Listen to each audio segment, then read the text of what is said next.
You know, they're selling y'all wolf tickets, people. You're eating them right up. Hey, pussy, are you still there? I back. Trust me, I back. But I'm not impressed by your performance. You'll do nothing. You'll do nothing. Shut your fucking mouth, you'll do nothing. You'll do fucking nothing. Not one of you will do nothing. I'll tell you what, bro. You know, I was out there, I was fighting all the hitters, bro. You ain't fought no hitters. Come on, guys. It's normal. I'm not saying I would fight you. I would kill you. John, do you think I'm just gonna sit there and let you kill me, John? I mean, really? No, don't be scared, homie. I'd like to take this chance to apologize to absolutely nobody. The double champ does what the fuck he wants. I'm gonna beat you into the living death. I mean, maybe that's your job, but where I come from, you know, people like that get slapped. That's fucking illegal. Next year, you just shook up the world. How's that feel? Hey, I'm not surprised, motherfuckers. Yeah, this is a simulated death match. And you haven't simulated anybody's death yet. I said it last year. We're not here just to take part. We're here to take over. What is the game plan going in against him?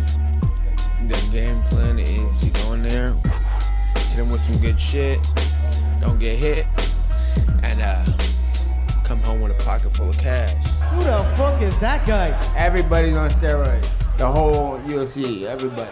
I'm gonna go home tonight. I'm gonna drink a Coors Light. That's a Coors Light because Bud Light won't pay me nothing. Do you want to be a fighter? That is my question. Yes. What is up? MCR family, another edition, another daily edition, every day, 5 p.m. Eastern, 2 p.m. Pacific, Monday through Friday. Saturdays are obviously live fight chats, immediate reactions. Sundays are Patreon-only show, championship rounds, which there's a free preview of out on our YouTube channel. Go check that out. If you listen on podcast form, you can't find the preview on podcast form. You have to find it on YouTube. Though if you are on Patreon, you can get it in podcast form through any means that you usually watch the podcast. Shout out to Iron Sal and Bomani in the chat. What's up, guys? It's good to see you. But we have, a ton of topics to get into, a ton of fights to get into, even though it wasn't, obviously a star-studded weekend. There were some notable fighters that were taking part, and some, on paper, easy matchups. Now, were they easy? In actuality, we're going to get to that. Obviously, ESPN had pretty much all the fight cards this weekend from what I know. Even the fight card in Belfast was on ESPN+. So it's one of those where ESPN held it down. Again, another weekend of ESPN and ESPN+ being a new entity and a new giant player in boxing. I think we keep forgetting that it's no longer the days of maybe in like a Friday night card. They have almost $100 million worth probably of money pumping into boxing content alone. And this weekend was an example of that. Every card of note this weekend was ESPN or ESPN+. Gilberto Ramirez versus Romero Angulo. Obviously, Alex Saucedo versus Lenny Z, as they called him. Definitely going to be a fight that we talk about a lot because that's, if not round of the year, which it will win, fight of the year, definitely. Bomani got weighed about UFC 226 for Wednesday. Wednesday will be the preview of that entire fight card. I'm going to break it down. I'm going to break down every fight on that card. Maybe give you guys some betting odds that you guys can maybe go on, just helping you guys out. About Wednesday. Wednesday, again, same time, 5 p.m. Eastern here on YouTube live. And again, on podcast form, anywhere you find podcasts.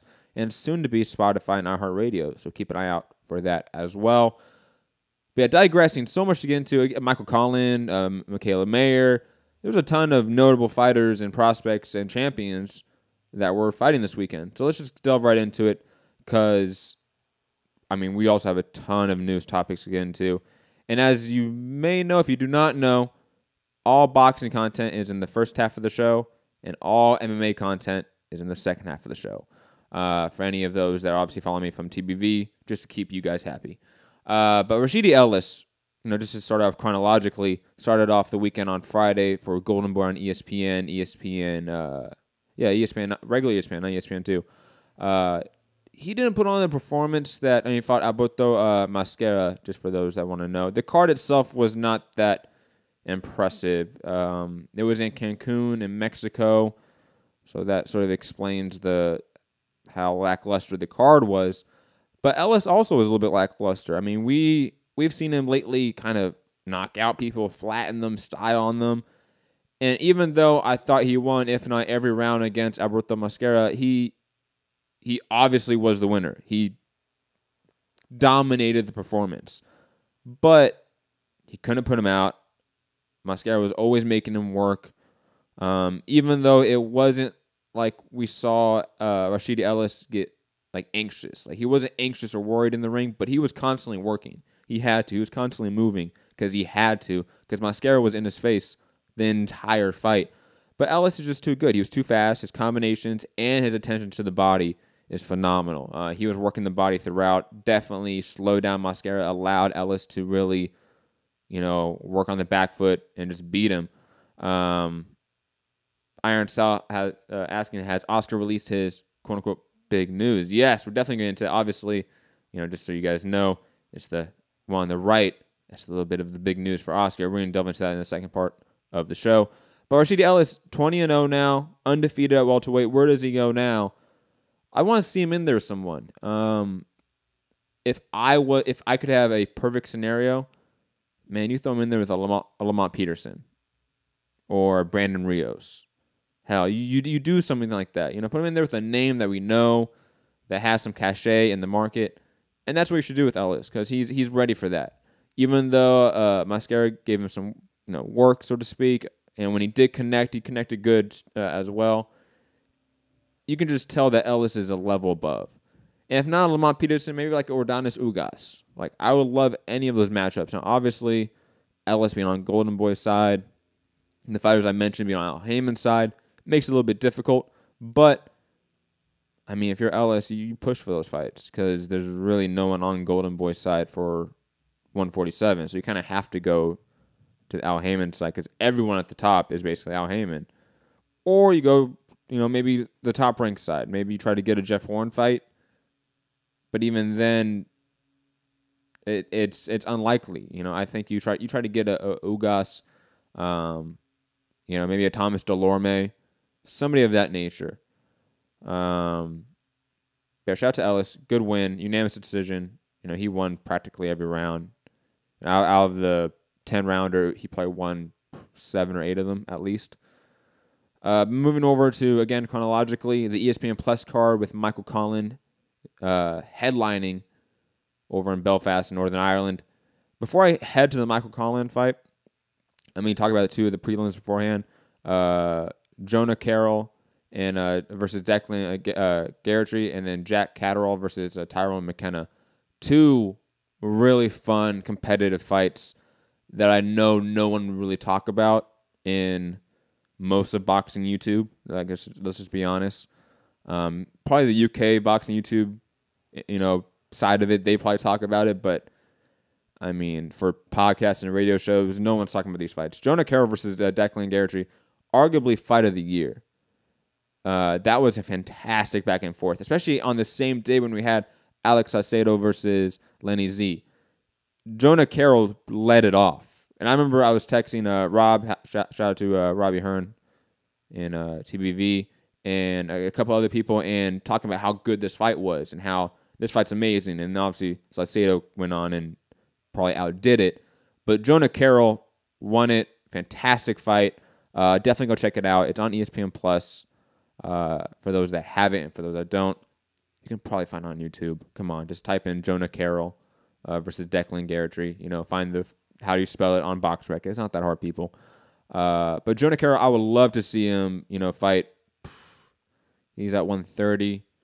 Man, there's a lot of guys at 130 I could see him match up against. Hell, I think he could theoretically go and fight a faded Francisco Vargas and just put it on him and win and not work him. I think Carroll's that good. He may not be the most phenomenal boxer, but what he does, he's excellent at. He is an excellent swarmer. Great combinations to the body. The cardio is off the charts. great chin. I think you need to start throwing him in there with some people. I think you can take him outside of the domestic level. I think at this point. Now moving on to the next fight with Jack Catterall versus Tyron McKenna. Catterall won it against Tyron McKenna. They had Jonah Carroll and Declan Garrity had a previous fight between. That was the second one. The first one was won via DQ by Carroll. Just want to mention that. Catterall versus McKenna, 2 undefeated guys. I wasn't that impressed. I know a lot of listeners and fans and just overall, friends that I have in the UK, they talk about Catterall like he's some guy, like he is something, and I don't see it yet. I think his defense is vastly behind where he is offensively, and that's going to hurt him. I think he is hittable, and I think at 140, I think he doesn't last that long against some of the guys at the top. Like, you put him in there against a Josh Taylor. Taylor whoops him bad. Like that's not a winnable fight for Jack Catterall at all. Prograis beats him. I mean, Victor Postal. I think Victor Postal beats Jack Catterall. Like, he is hittable. He is great offensively, especially in those combinations. Good accuracy. But he overextends himself sometimes. He fights in spurts. He leaves his hands down consistently. And he doesn't have the athletic ability and overall timing to really, slip the shots. Like, he doesn't have the head movement of, a Josh Kelly, where he can leave his hands down and just glide around and not be hit. Catterall just stands there almost like an Adrian Broner and just leaves his lead hand down and just gets hit. I was really underwhelmed by Catterall in terms of the hype that he's been receiving. But the fight overall, great fight. I thought it was a fun fight back and forth. Definitely go check it out. Iron Sal asking in the chat, Taylor versus Regis Prograis, who wins, Matt? That's 50-50 at this point. I probably slightly give it to Regis Prograis at this point, because what he did to Ndongo was just, that was just impressive. But I think Victor Postal obviously is a much better opponent than Ndongo. And even though Taylor struggled with Postal, Taylor at least showed that he could adapt, he could come back from adversity, come back from losing rounds, and win, because he definitely showed a lot in that fight. While Prograis, I think, just beat a guy that came off a layoff and a huge loss. And it just, I don't know, it was just off. The matchup itself was off. But it's almost the same thing with Victor Postal. At least Victor Postal had a win in between. Julius Ndongo did not. That's the only real difference, though. But again, Victor Postal has a Lucas Matisse win. And Ndongo's best win is a faded Ricky Burns. Those two do not match, in my opinion. But moving on to the main event of the ESPN Plus card, Michael Conlan against Adelson Dos Santos. I don't know what to think of Michael Conlan going forward. I think he has a very high basement in terms of skill, talent, etc. But I don't think he has the highest ceiling, especially the hype that he had when he got the top rank deal. It's, all that stuff. I think Conlan, while being a good boxer, definitely, won almost every round, if not every round against Dos Santos, still struggles here and there. Still defensively has flaws, has not shown drastic improvement from fight to fight, which you would expect and hope with a good prospect like him. I don't know really what to make of him. I know a lot of people are starting to sort of switch on him, the boxing fan base, in terms of what they really think about him. I'm not saying he's a hype job, but I definitely don't think he's going to be he doesn't have the ceiling of a Devin Haney or Shakur Stevenson, in my opinion. Or even a little B-Hop, like Chris Colbert. I don't see it with Michael Conlan. I see a guy that has maxed out on all meters that he can in terms of athletic talent that he is born with and the skills that he possesses. And I don't see him progressing any better. And I think what he is right now is really good. He can go in there and give some of these guys really tough fights. But even a faded Carl Frampton, which I know he's talked about a lot, I don't see Frampton just losing to Michael Conlan. I see Frampton winning that easily. Real Nija Chick in the chat. What's up, Nija? Shout out to you. One of our most loyal Patreon members. But yeah, I think Conlan's one of those where if you're his promoter or his management team, where do you sort of put him? Like, what path do you put him on? Do you fast track him now because maybe he's not the best thing? So you want to optimize and maximize his earning potential before he gets a loss against a middling opponent, because that could happen. Or do you just do what you've been doing, which is sort of the slow run? What you've been doing with Shakur Stevenson, even though Shakur Stevenson's 7 years younger. It's weird. I really don't know what to think of it going forward. You know, for a guy that was his hometown fight, in a sense, you know, you wanted him to really put out a great performance, and he didn't. Other fights on the card put out better performances and better fights overall. But still, shout out to Michael Conlan. Again, a guy that is, at such a young age, headlining cards in New York City, in Belfast, you know, and he only has 7-8 fights now. That's still impressive. Like, his drawing power at a young age in terms of his pro career is really impressive. Like, not a lot of people have that. So, salute to him for that, at least. Because without, you know, his name, would I have watched a Jonah Carroll versus Declan Garrettry fight and seen a potential fight of the year? Maybe not. So salute to Michael Conlan, again, being that drawing power. The last card of the weekend that we review, Gilberto Ramirez versus Alexis Angulo on ESPN. Shout out to Top Rank. Putting on, in theory, I'm not going to say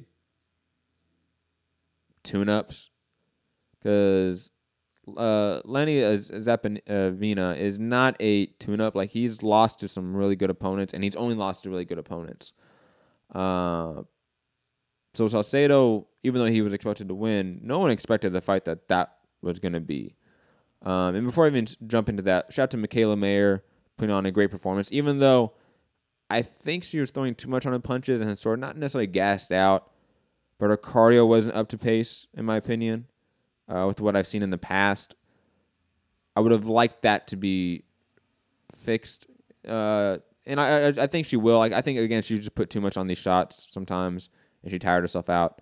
But her cardio wasn't the greatest. That's the only real criticism I have of Mikaela Mayer. Put on a lights-out performance against Cheyenne Kane. Knocked her down, I think, in the second round. Easily, demolished her. Trey Lippy Morrison, obviously son of the late, great Tommy Morrison, put on a all-right performance against Brian Poley, who, let's never mention his name ever again. Ever. If I ever see that motherfucker on TV again, I'm turning it off. The guy has a 30-22 record in one draw, and I am deeply concerned about the shape of the men that he beat. Those 30 men that he beat. How did that happen? I'm concerned. Like, it's wow. But Trey Lippy, I mean, he put on a decent performance again. He was just, I mean, he's a real opponent. Like that. Like, he's a real fighter. Brian Pauly is not. I don't. It's one of those things where, okay, Trey Lippy, you won this. Hopefully you get more active and get a little better, because he didn't look that great, even though he was obviously leaps and bounds and light years better than Brian, whoever the fuck his name is. Again, I think Trey Lippy just needs to be a little more active. He looks like a guy that's been rusty, that hasn't been fighting as often as he should be for a guy that's that talented, and with that lineage, like with that potential drawing power that he does have, in a sense. Sean Mayer saying, Matt, was it that serious? I don't know what you're talking about. What was that serious? Brian Pauly being on ESPN? Yeah, that's ridiculous. That's a shame. I need to shoot ESPN for that. That's ridiculous. Come on. What were they thinking? Mike Alvarado also being on the card before I mentioned the two main fights of the weekend. I mean, he looks like an old guy fighting. He won against Martin Angel Martinez. a guy that's 18-14. Like, let's not dwell on that. Mike Alvarado on a 5-fight winning streak. Watch him get a fight against a guy like Terrence Crawford, God, which would be awful. And Terrence Crawford absolutely retire Mike Alvarado. That would be awful. But fuck, man, like it's top rank. Would that be surprising? But Alex Saucedo versus Lenny Z, just salute to them, man. That round 4, even round 3. Round 3 was amazing. I think we forget about how awesome round 3, the knockdown early in it, and then Lenny Z coming back and basically winning the rest of the round. And then round 4 happening, where within 30 seconds of the round, Alex Saucedo, the undefeated 27-0 prospect, is hurt drastically. And I mean, this is Deontay Wilder, Luis Ortiz sort of hurt, but probably worse because I think Lenny Z had more time. Team Batman Boxing, check out his Instagram and all that in his channel because, I mean, puts out good content. Shout out to him. But digressing, Lenny Z, I mean, what the amount of punishment he put on Alex Saucedo in that 4th round, and the fact that Saucedo came back from that and did not go down, wow. Like, it is some dramatic shit. That, like, the announcers were saying, like, this is exactly why this sport is better than every other sport, is this round exactly. And I completely agree.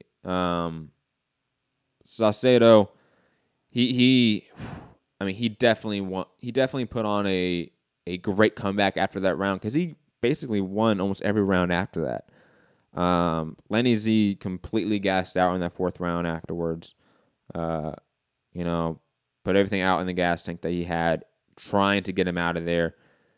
And he didn't. And Saucedo came back, won it late. The corner stopped at I think it was the 8th round.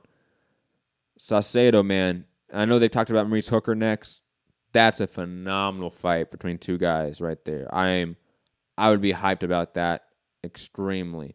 When I think maybe a year ago or 6 months ago, if you mentioned Maurice Hooker versus Alex Saucedo for the WBO Junior Welterweight Championship, you'd be like, you can kind of miss me with that. I'll DVR it. I'll be good. I think now it's completely different. Maurice Hooker's performance against Terry Flanagan, I think, was a come-out performance. And I think this was a come-out performance for, obviously, Alex Saucedo. When you put in the round of the year or fight of the year in the same fight, man, it's definitely one of those where I'm now hyped for it. Georgie Porgy in the chat. What's up, Georgie Porgy? Always good to see you, man. But just salute to them again. Let's give one more air horn for them. If you haven't seen it, you gotta go. You gotta go watch this fight right now. And I mean, pause the show, go watch it, and then come back and watch the show later. I'm okay with that. Like, that's how good this fight is. One of the best. Curtis Cooper saying Laura, Wilder versus Ortiz, and Gassier versus Dorticos were all better fights, but it was a good scrap. You might be right. Like, those were all, I mean, we've had some really great fights that have been sort of underrated. Like, her versus Laura, I think, goes under the radar a little bit. Even, I mean, obviously, Gassier versus Dorticos does. That was even shown on US TV, I think. Or was that on YouTube stream? Because they were doing that for a little bit. I don't remember. Larry Merchant in the chat. What up, Larry? I'm glad you know how to use YouTube. Salute to you, man. Got the grandkids to help you. Good for you. Moving on to the main event, and we're actually going to spend probably a little time on this because it is what it is. Even though, again, two undefeated guys, but who's really heard of Ramar Angulo? Gilberto Ramirez put on pretty much a shutout performance. Outboxed him, outworked him, was better in every facet. And just, again, outboxing him. Like, that was the simplest way. Like, if you watch the first few rounds of that fight, you've seen the whole fight. And Angulo, he would catch him with some shots here and there. But Gilberto's tough. He's always been a tough guy that's been able to take shots. That's never been his, flaw is pressure. He actually deals with pressure pretty well. And he did here. He adapted, outboxed, worked the jab, worked the body, and just was the better fighter overall. And I know he's been talking about unifications. It's that to that point. You're 38-0. Your best win is Arthur Abraham.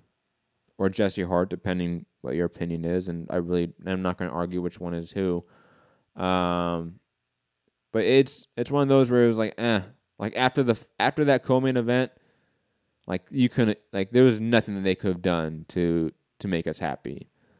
But again, salute to Gilberto, Ramirez, and Angulo. I mean, at least, going out there and fighting, guys, salute to all of them, of course, and respect them.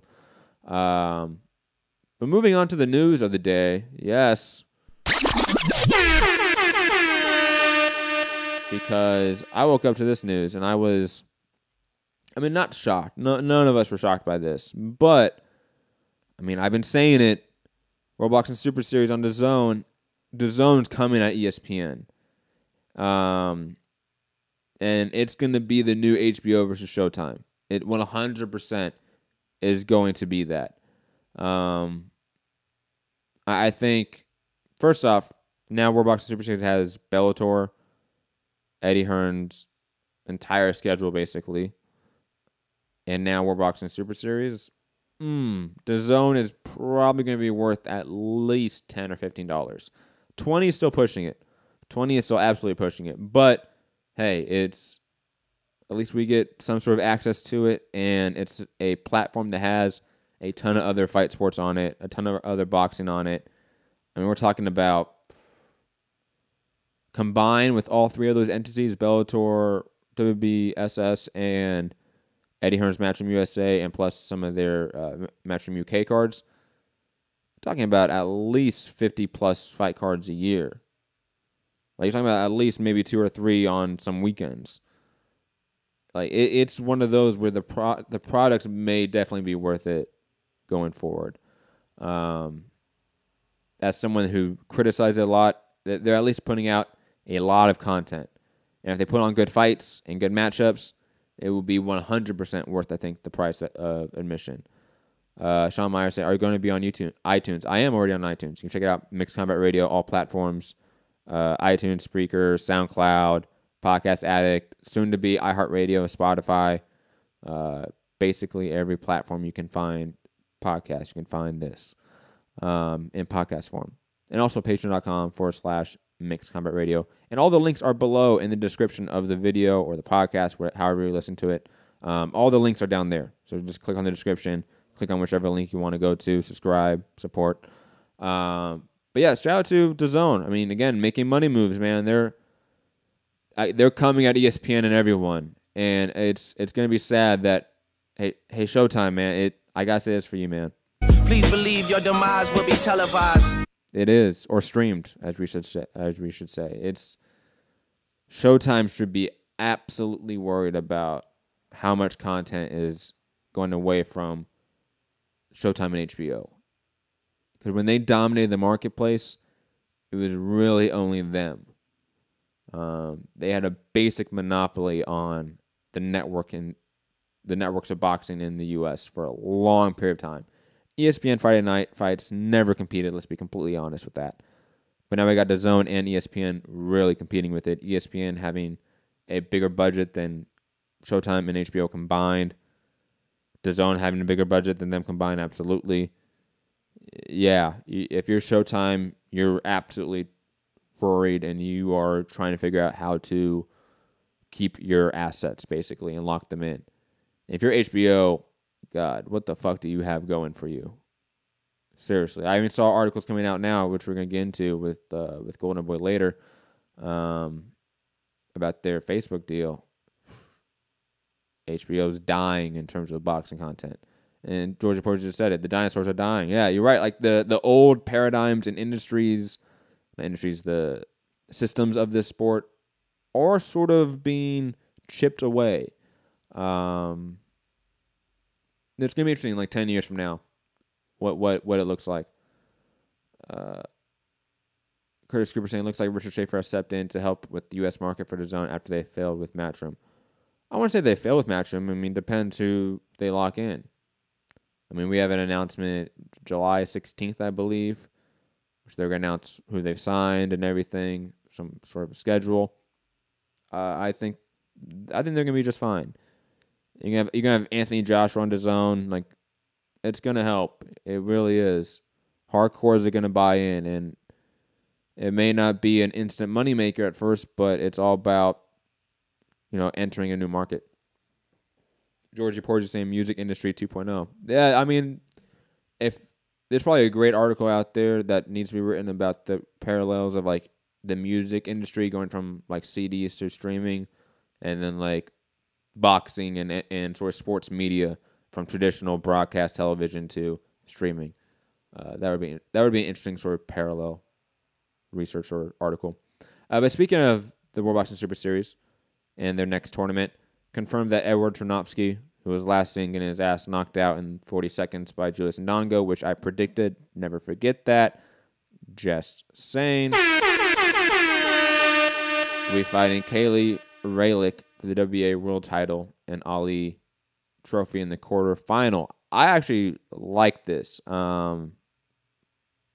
Even though it's not the greatest fight, Raylick should be, the obvious favorite here.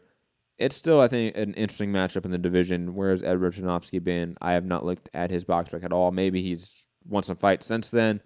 It'd be interesting to see, what it is. Kyle, a.k.a. I Am Curtis in the chat, one of our social media directors, saying Volkan Ozdemir versus Alexander Gustafsson just announced. #MMA. Good fight. Good fight. Salute to them. That's a good matchup. Gustafsson's probably the favorite in that, though.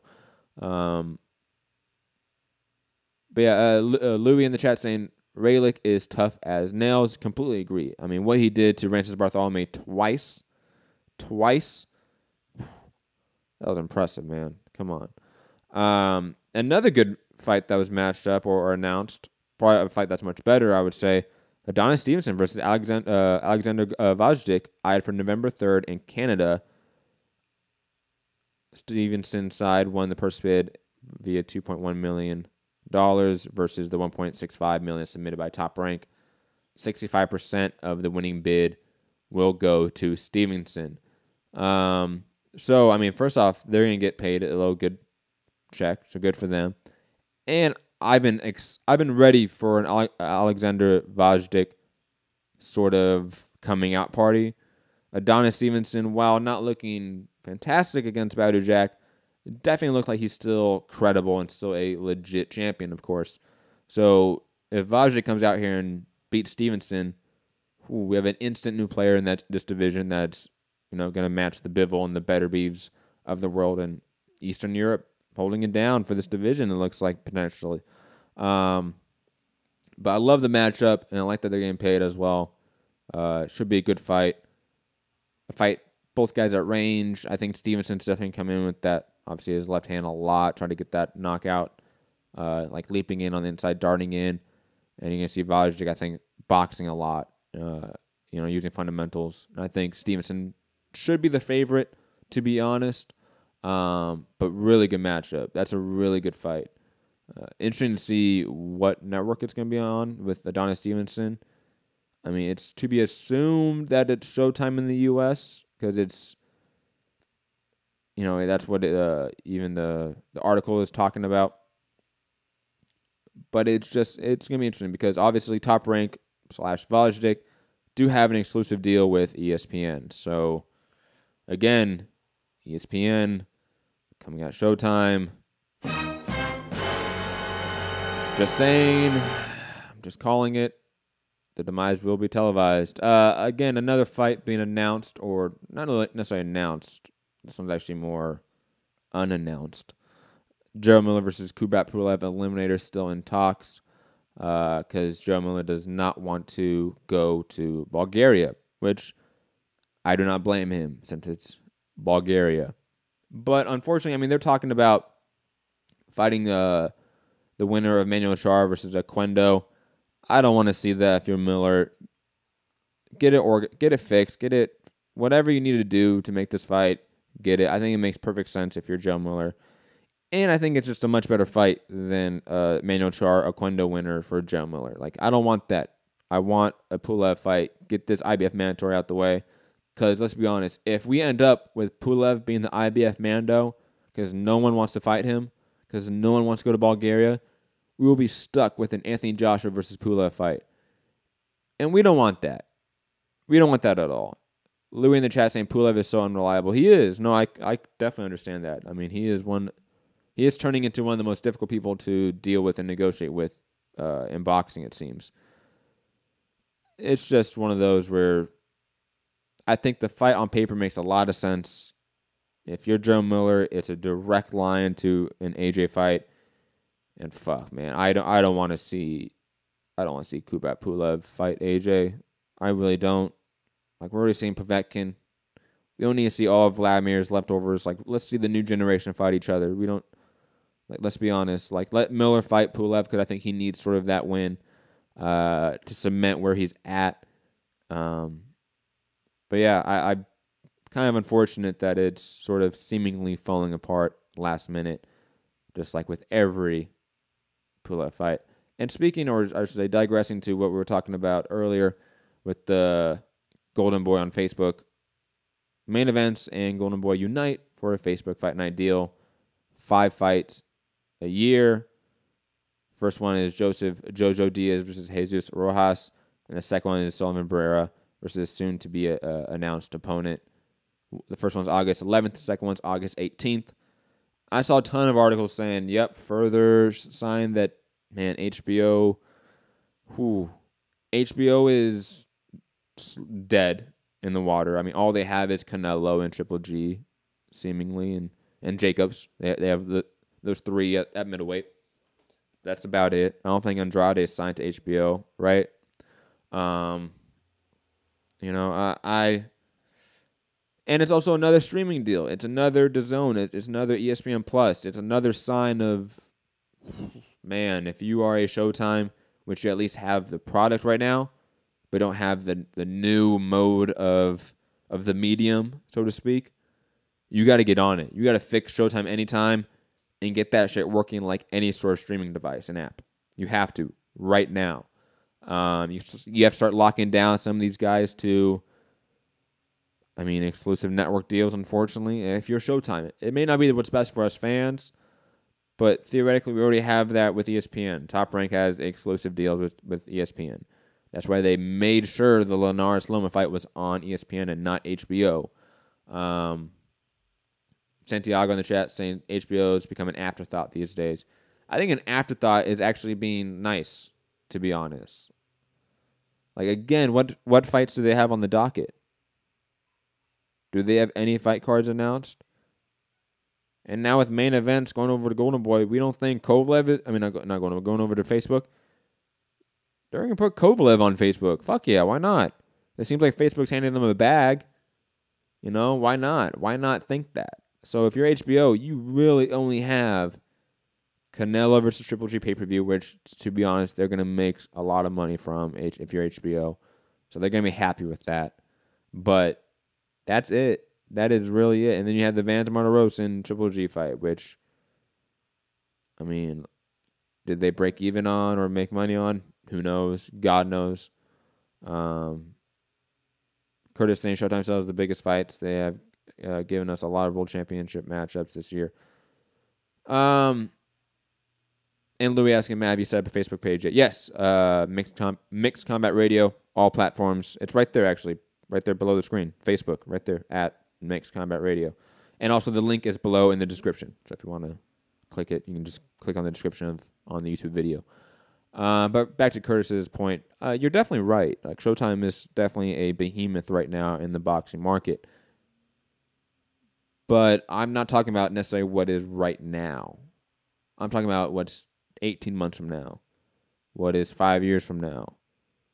It's, if not slowly changing, it is rapidly changing at this point. Let's be honest. Especially with the budgets that these new competitors that have come out of nowhere have seemingly, sprung up. So if you're Showtime with a very small budget, it's around $20-something million, $23 million, and you're competing with an ESPN which has an $80+ million deal with Top Rank. You have a deal with the UFC that's $150 million a year or $200 million a year or however much it is, some insane number. And then you have DAZN with a $125 million a year deal per year with Eddie Hearn. Whatever this deal with DAZN is, whatever the deal is with Bellator, you're talking about major competitors that are basically, shadowing ESPN's budget.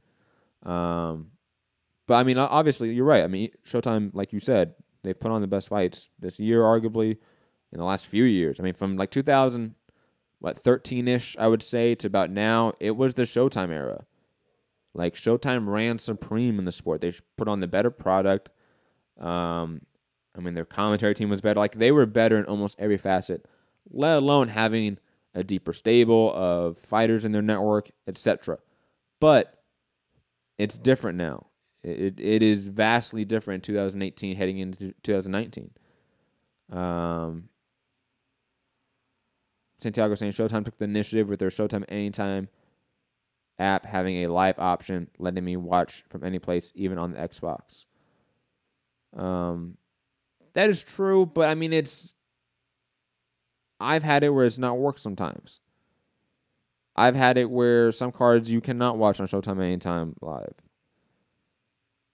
On the app, so to speak. You can't. Like that has happened to me, Santiago. Like, if you're on ESPN, you can get all of that shit on the app directly after, on replay, live, everything.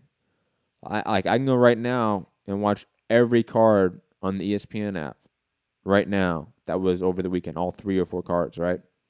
For Showtime, you can't do that sometimes. It takes a week or so for them to put them up on the website or on Showtime Anytime. It's not perfect. It's still in the mode of 2012, 2013. It's still in that frame of mind.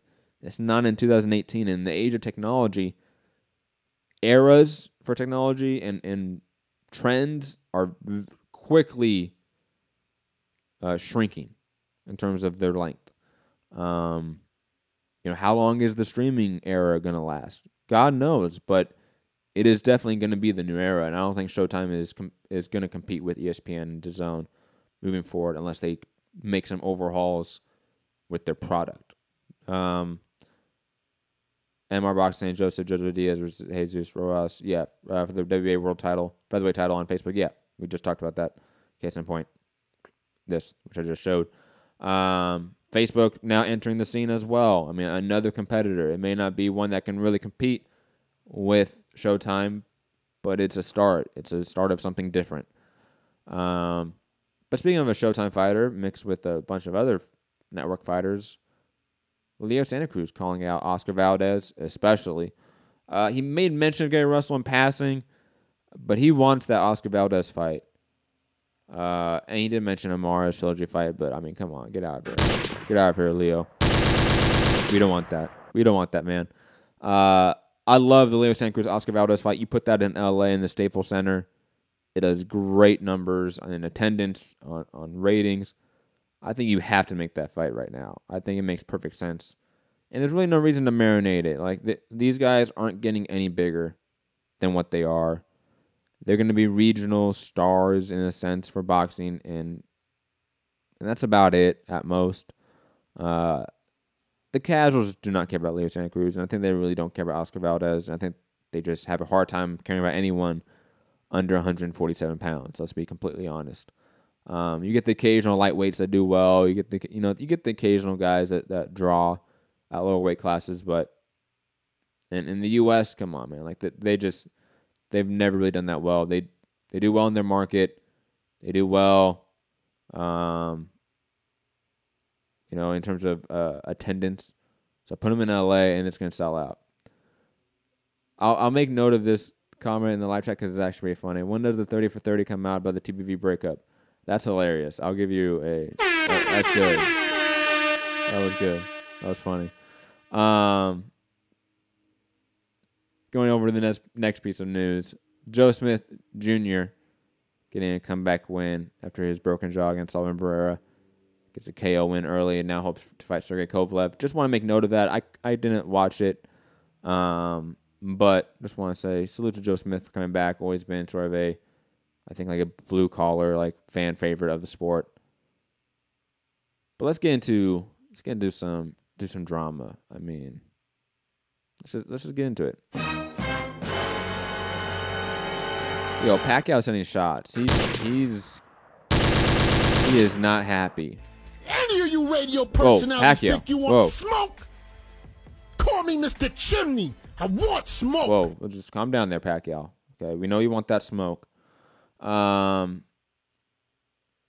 Basically, he was overheard in the media, or by the media, I should say, talking to his team about being disrespectful to Bob Arum and talking about it in the media, right? Because obviously, Bob Arum has not really been the nicest throughout this entire process. Like he even says to the media, obviously with a subliminal, despite our efforts. Well, let me get like some dramatic music going. Hold on. We need some dramatic music for this because he's sending a lot of shots. Despite our efforts, there are still some individuals who wanted to sabotage the fight. Whoa. Whoa. I am saddened. Whoa, I need to stop that. I need to stop that. Hold on. Because there's another soundbite for that. Sometimes it's okay, Pacquiao. I feel discouraged. We know you're discouraged, Pacquiao. We know Bob Arum's a prick too. It's okay. He says, I'm saddened, but not affected by what they are doing. May God enlighten their minds and soften their heart. When you're sending shots and then you bring up God and how you hope God will help them, that is awesome. That is so great. Oh God, he almost he's deleted. He almost did that to Bob Arum right there. I like it, but then obviously he was heard by the media saying to his team, just ignore what Arum said. He is already an old man. Let's respect him. Damn. Pacquiao sending shots, man. It's great. And also to back that up, Lance Prugmeyer reporting that he was told all the investment money is in the bank to allow the Manny Pacquiao-Batista fight to proceed as scheduled July 14th in Malaysia. I also heard that a TV announcement or distribution, I should say, should be announced within the next 48 hours, something like that. But yeah, man, shout out to Pacquiao, man. Him versus everyone that he does business with has now become one of my favorite storylines within boxing that I know no one cares about. But I don't care. I think it's hilarious. We get a fading Manny Pacquiao versus a 90-plus-year-old Bob Arum. Oh, God. Come on. I want all the smoke. I want smoke. I do. I want all the smoke from these two. Let's be honest. Team Batman Boxing saying it's Box Nation in the UK for the card. I'm not surprised. Box Nation usually, holds most of the events, I would say. But if that was, if you are listening, I should say, if you're listening and you only care about boxing, this is where you can leave. This is where we will move over and transition to MMA. So for those that don't want to listen to, the MMA portion of the show, you can jump off. It's okay. Calvin House saying, do you upload your videos in other podcast formats? Yes, absolutely.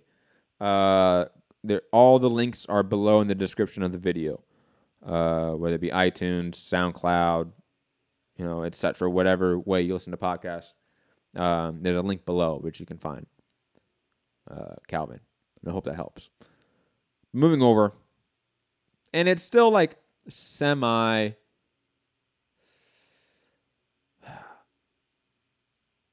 Kyle in the chat saying, "Yo, I got a new channel with my name now. Hopefully, less confusing."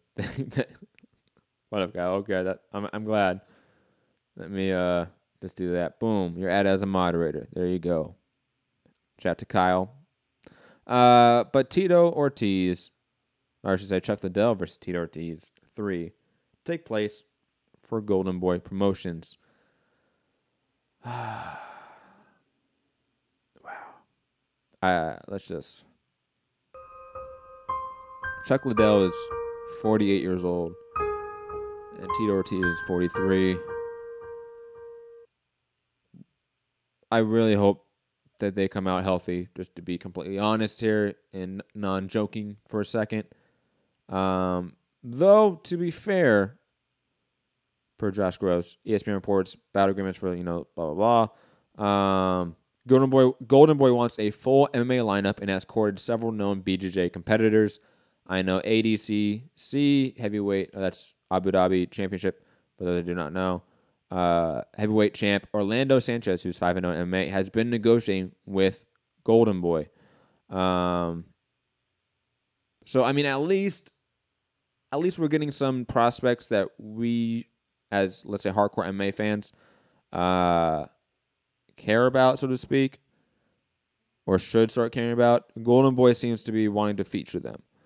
So I'm okay with that, at least. Now it's pay-per-view, though. And that's where, come on. I have no idea how much it's going to be. That's not been announced yet. But, yes, ladies and gentlemen, we're getting the long-awaited, I'm using that term very loosely, maybe air quotes for that, long-awaited trilogy fight finale to a fight that, or a rivalry that a guy won twice in emphatic fashion. It's just one of those. And plus, I mean, Chuck Liddell has been retired since, 2011. He was on a 6-fight losing streak, something like that. Lost all of them by knockout. Tito Ortiz has had, 5 dozen neck surgeries. It's one of those where I'm not hyped on it, but it's new, so I know I have to talk about it. And hopefully, it's maybe one of those cards where we see a lot of potential new faces of the sport featured on it. And it's interesting to see Golden Boy do their thing in MMA and see them sort of compete with the UFC in a sense. And I know that might be weird, but I mean, we've been hearing about Zuffa boxing for how long? And how much news has really come of it? Nothing. Nothing has come out. Golden Boy at least has a pay-per-view card that they're putting together that they're featuring old UFC Hall of Famers. Like, it's one of those where, I mean, is Golden Boy outdoing Dana White in the UFC right now and beating them to the punch with the crossover event? I don't know. I'm very confused by this all. But definitely have to report it to you. And, I mean, I will say this, though. Shout out to Jonathan Snowden on Twitter. Last time we saw Tito Ortiz, he crushed a juice box on live TV. If you were wondering why I lived for this fight. So, yes. Let's never forget that moment. Santiago saying, sounds like the MMA version of Grudge Match, which was an awful movie, by the way. God, that movie was so bad. But yeah, I mean, it definitely sounds like that. It's just one of those where let's just move on completely and get off all that negative energy and just weird vibes from that shit. And talk about more negative shit. Attorney, Leslie Smith case against UFC now in holding pattern after change. Now, Leslie Smith, if you do not know, is the president of Project Spearhead, which has been trying to get all of the UFC fighters to sign identification cards to the National Labor Relations Board, which basically will transition them from independent contractors to employee status to then unionize. If you want to know what the hell I just said, I did an interview with Leslie Smith's lawyer actually a while ago about this entire process. So you have to go down way to the bottom or go to our interview playlist or tab. The interview with Lucas Middlebrook is right there. Go check it out. It's like a 40-minute interview. Broke down the whole process of unionization and this potential, not potential incident because this probably wasn't directly addressed, but this sort of transition to get employee status. We talked about that a lot actually. So go check that out. It's actually my first interview in all of combat sport media. So that would be sort of a good throwback. But Leslie Smith was, I should say was, the NLRB, the National Labor Relations Board, came out and said, we will file an official complaint against the UFC for Leslie Smith. And that was a huge step to the right direction of getting the National Labor Relations Board, which is the entity in the government that basically approves unionization and employee status, This was a huge step in the right direction to get them on our side, because I will throw my hat in there and say I am 100% in favor of Leslie Smith and her Project Spearhead movement. If you're a UFC fighter out there, definitely go sign one of the cards. I think it's absolutely needed. It is the gigantic fucking boulder we need to move that will get all of combat sports to follow. But now it seems that the National Labor Relations Board have put that on hold, that complaint. They have now moved it through what they call, let me get it right here, yes, the National Labor Relations Board's Division of Advice in Washington, D.C., and the case will have to go through that division before any decisions are made. Which Lucas Middlebrook, the lawyer for Leslie Smith and one of the founders of Project Spearhead, have said is the quote-unquote holding pattern, which the UFC has flexed its muscle in the U.S. Capitol to get things altered, per Mark Ramundi and Lucas Middlebrook. So it's one of those where we were very close to a very big step towards this movement, and it got sidetracked again. It's to be expected. I mean, this road to this end goal takes a while. I believe like the NBA took fucking like almost a decade, I want to say, for their union to get, or their play association to get recognized. Like it takes a while. Like these things do not move quickly, and especially in today's age in politics. But salute to Leslie Smith. I mean, keep fighting the fight. I mean, you will go down in history as one of the most foundational fighters in the sport because of this movement you are putting on. You may not have the record of like an Anderson Silva, George St. Pierre, but this movement has a bigger impact than those guys' careers. It just does. It really does. So shout out to Leslie Smith and all of Project Spearhead. Keep fighting the good fight, because very few will. And switching back to old fighters fighting old fighters, and of course shout out to Bellator, which, I mean, shout out to them not getting the Liddell Ortiz fight. Completely shocked by that. Fedor Emelianenko versus Chael Sonnen. Targeted, obviously, because in the quarterfinals, or semifinals, I should say, for Bellator's heavyweight tournament for October. Ryan Bader versus Matt Mitrione will also be the other semifinal, which will not be on the card, though. Will be a separate card. But yes, that will be here. Yeah, Bellator deserves that. I mean, let's be honest. If this fight happened 5 years ago, 8 years ago, maybe would have cared slightly. But even then, let's be honest here. And then again, speaking of another fight card or fight of two guys that are too old to be fighting, Takanori Gomi versus Melvin Gillard, and Diego Brandao being added to Ryzen FF11 in Japan, obviously. Cool. I mean, it is what it is. OMG. I am so excited. No, Tyson, we're not excited. Get out of here, okay? Come on. That's not.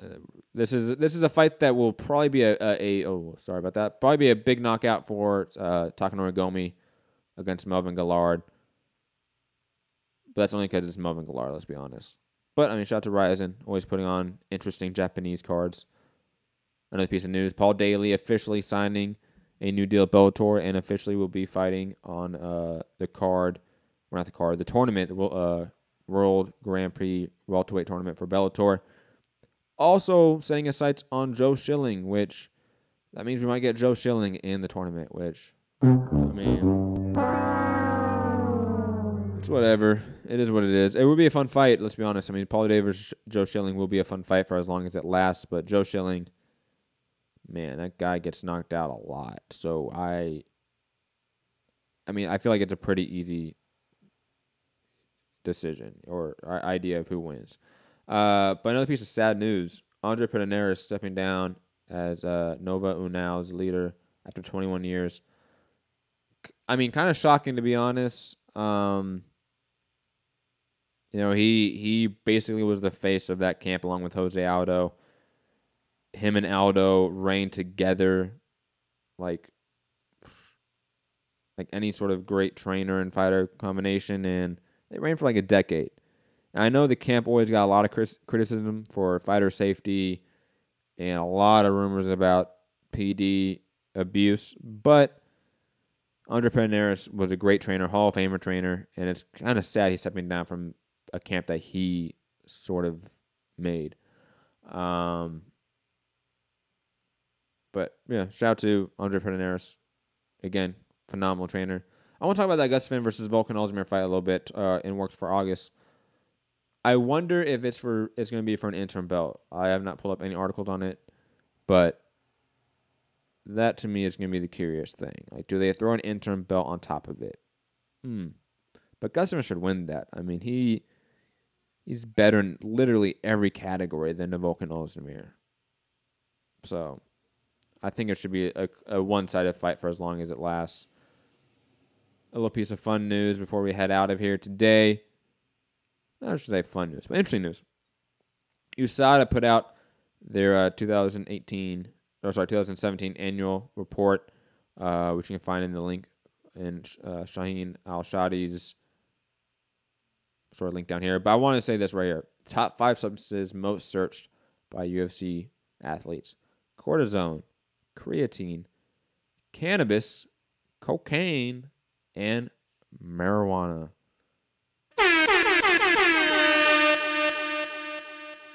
Really funny that cannabis and marijuana are separate. Just interesting things on that list.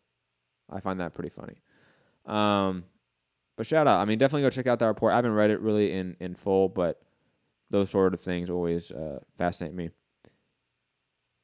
Kyle in the chat saying, yo, Matt, when you get to it, what do you think about Nikki Holtzkin leaving Glory and going full-time with boxing? Good or bad idea? Nikki says Glory didn't offer him enough with a new deal. I don't blame him. I mean, kickboxing still probably can't offer him the amount of money that he might get in boxing. And plus, let's be honest, he put on a good performance against Callum Smith. I think a lot of people forget about how good of a fight that sort of was and how competitive it was. Like Nikki Holtzkin should be in boxing.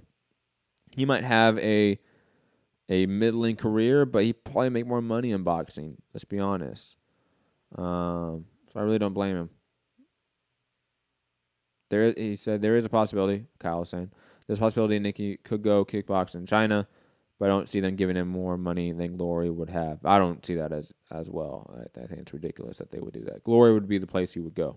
Plus, Glory has a much better European market or foundation in terms of what they do in their product, and he is European. Like, it would make sense to be with Glory if you're going to stay at kickboxing. But a little piece of on this day, shout out to Boxing History on Twitter. On this day in 1921, Jack Dempsey defended the heavyweight title with a 4th-round KO of Georges Carpentier. The fight was the first ever $1 million gate in history. So shout out to these guys, and shout out to this awful tape that we have of it. Go check out this just interesting piece of news because, or not news, like factoid, because 1921. First ever $1 million gate. And there are still fight cards today that do not do $1 million at the gate. Even with all of the inflation, etc. That's pretty crazy. But that is it for today's edition of Mixed Combat Radio. You know what to do. Hit that like button below. Share the show. Go to patreon.com/Mixed Combat Radio to support the show and get extra content. Every Sunday, there's a Patreon-only podcast and live show. Same time as the Daily Show, 2 p.m. Pacific, 5 p.m. Eastern. And again, Monday through Friday, 5 p.m. Eastern, 2 p.m. Pacific. Every day, live on YouTube, live here, Mixed Combat Radio. Or you can find it on podcast form in the links below in the description. That's about it. Yeah, you can find me on all the other links right here as well. At Matt Hunter MCR, basically on all platforms, Twitter, Instagram, etc. to be updated. What I think about what's happening in the world of boxing, or just want more possibilities of staying up to date with the show. But yeah, shout out to everyone that's been in the chat. Oscar Martinez, Santiago, Sean Myers, Kyle Michael. Shout out to Kyle for being our social media director. Calvin House, Team Batman Boxing. Definitely go check out his page on Instagram. Great content. And his YouTube page. I mean, he just puts out good content, period. Potential Lunatic, always a great supporter. MR Boxing, Curtis Cooper, what up, Curtis? Always glad to see you here. Louie, DJ, Georgie Porgy, and so much more that I can't. Oh, Bamani, I can't forget about Bamani. Bamani, what up, man? But yeah, peace. Have a good day. See you